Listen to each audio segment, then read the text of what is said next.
Yep. Welcome back. This is a belief that I had, and I was pretty confident in it, and then I found out that I was probably wrong.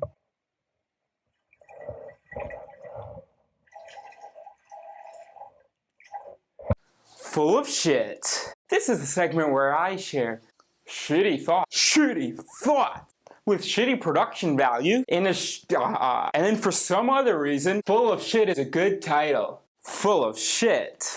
I used to be a moral absolutist. I believed that to any moral question, there was an objectively correct answer. If you're specific enough about the circumstances, about who would lose, what they would lose, who would win, what they would, there would be a yes or no, whether that thing is right, based on the probability of harm done. Ooh, I got lightheaded. For instance, a kid robs a pharmacy in order to get drugs for his grandmother. Is that okay or not okay? Well, let's say that I specify that he's already in a poor financial situation. He's on his way to the pharmacy. He gets robbed. If he's in a poor situation, he might be from in a poor neighborhood. And in a poor neighborhood, you might see more likely a petty crime like that.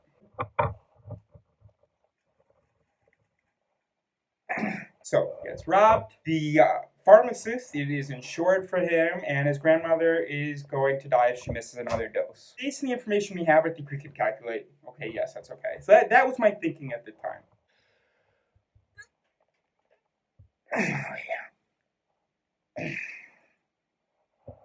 But then I took a class. The teacher was a moral absolutist.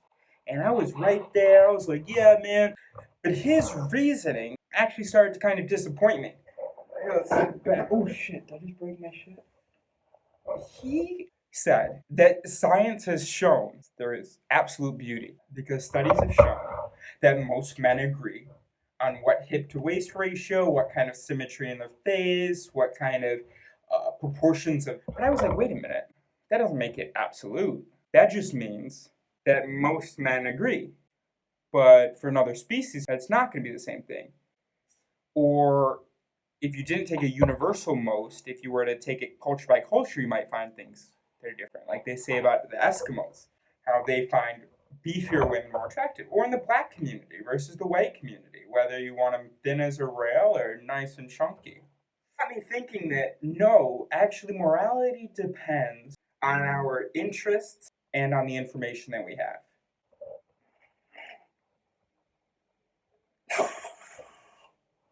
If we find out that the mother isn't going to die and this theft is going to make it so that the pharmacist has to close down his pharmacy, then okay, we might find that it's immoral. And so our answer is not independent, of course, of the information that we have.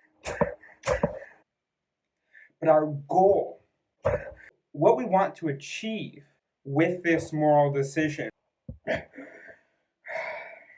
by what measure are we determining the morality of something?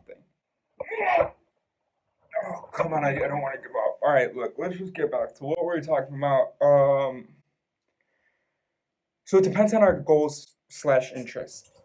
And that is not something that we can objectively find. In TV shows, for instance, when you're dealing with eliminating portion of the population so that everybody else doesn't die of starvation. So what do? Let's take one city of 5 million people, right? One goal or interest is we want the most people to live regardless of their state of living.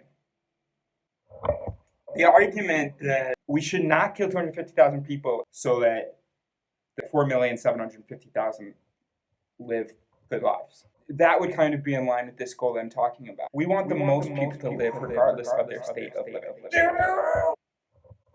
Or it might be the ultimate utility. Maybe life, it doesn't matter. We just measure the utility of those who live. So for instance, in that case, you might say, well, let's kill the 250,000. Unless then, of course, you might consider those family members would be sad. So even though they may have a good quality of living in terms of, you cannot objectively determine which approach is best. It actually just depends on which one pleases you. I feel like I'm so close. We'll do a video where we treat this properly. But I needed to give you a full of shit video. Essentially, I realized without the information of what makes us happy and makes us sad, a computer cannot figure out morality. Subscribe. So basically, what I was saying was, I gotta focus. It's actually literally so close to the surface of the water, but I don't want to truncate. I want this to be a nice, solid, consistent line of, oh, it feels so good. I feel lightheaded.